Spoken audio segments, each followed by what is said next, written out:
Yang saya hormati sangat banggakan juga Ibu Lestari Modiget yang selalu meletakkan derajat kemanusiaan di atas kepentingan kebangsaan, para narasumber dan juga para saudara saya yang ada di Zoom ini. Saya kira kalau kita lihat tadi beberapa hal yang sudah disampaikan dan banyak hal mungkin dari Mas Amit, Mbak Sinta sebenarnya sudah cukup untuk menarik garis kesimpulan bahwa memang ada problem besar dalam konteks politik legislasi terkait dengan pengumpulan uang dan barang. Dan saya kira kita juga sangat menyadari bahwa Undang-Undang 961 pasti belum punya perspektif futuristik terkait dengan perkembangan beberapa hal gitu ya. Dan yang kedua juga memang ini usianya juga udah cukup panjang. Apalagi kita tahu bahwa ada pergeseran-pergeseran paradigma yang sudah melampaui beberapa tahap.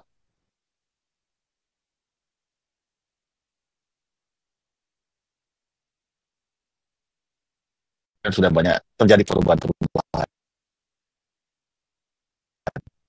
Kelihatan undang-undang itu juga belum melampaui terkait dengan urusan kebencanaan, kesehatan, pendidikan, pelestarian lingkungan, bahkan juga termasuk urusan-urusan terkait dengan pelindungan satwa misalnya. Dan kedua juga yang sangat penting sebetulnya terjadi perluasan subjek dan objek urusan urusan penyelenggaraan PUB.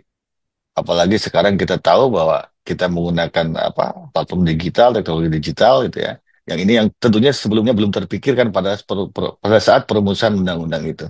Termasuk beberapa hal yang tadi yang saya kira eh, yang sudah sangat banyak dijelaskan, ya termasuk perinciannya di problem besar kita misalnya yang sangat birokratis dan kemudian juga ini justru menimbulkan apa rendahnya akselerasi terhadap asa kebangsaan kita terkait dengan rasa empati.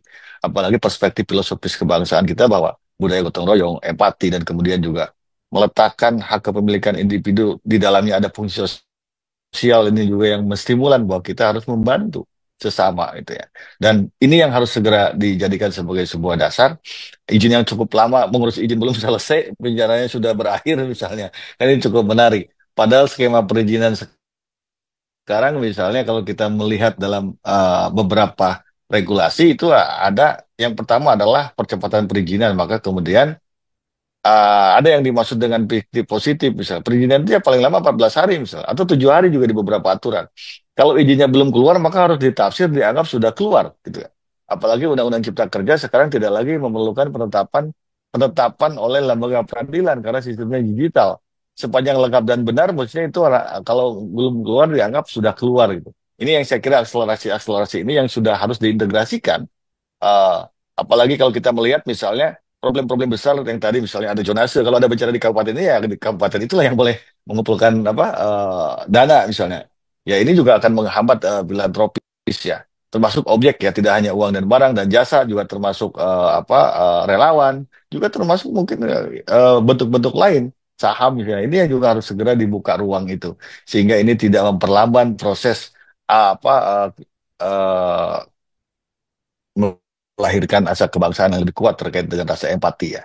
Termasuk juga biaya yang 10%, saya kira ini tadi juga sudah dijelaskan oleh Mbak Sita, Mbak Hamid. Bagaimana kalau misalnya kita mau membantu dalam konteks bencana yang tempatnya cukup jauh, membutuhkan transportasi yang sangat mahal misalnya, dan teknologi yang sangat canggih, yang ini juga tidak tercover.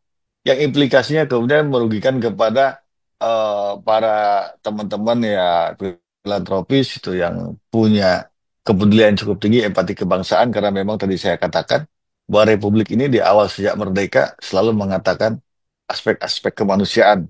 Bahkan di awal statement dari pembukaan kita juga ini subjek sudah berkembang gitu ya, tidak hanya badan hukum termasuk juga perseorangan individu yang ini terbatas, padahal tadi saya katakan bahwa nilai-nilai orisinil bangsa kita secara secara individu itu juga melekat fungsi sosial sehingga tadi saya katakan daya sensitivitas kita membantu orang lain, empati kita terhadap apa kepentingan-kepentingan kemanusiaan secara individu ini itu juga sangat dominan, maka tidak keliru misalnya kita menjadi negara yang sangat dermawan misalnya dipotret dari berbagai macam perspektif, apalagi apa budaya gotong royong itu menjadi sebuah magnitud bagi kita dalam rangka membangun dinamika sosial di Republik ini.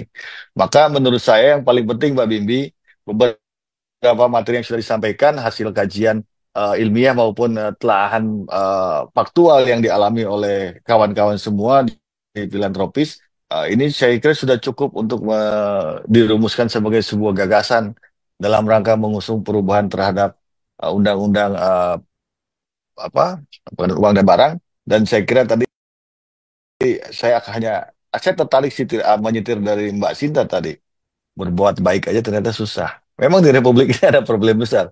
Jangankan berbuat baik, niat baik aja tidak cukup sebetulnya kalau memang itu belum disandarkan pada kebijakan politik legislasi nasional.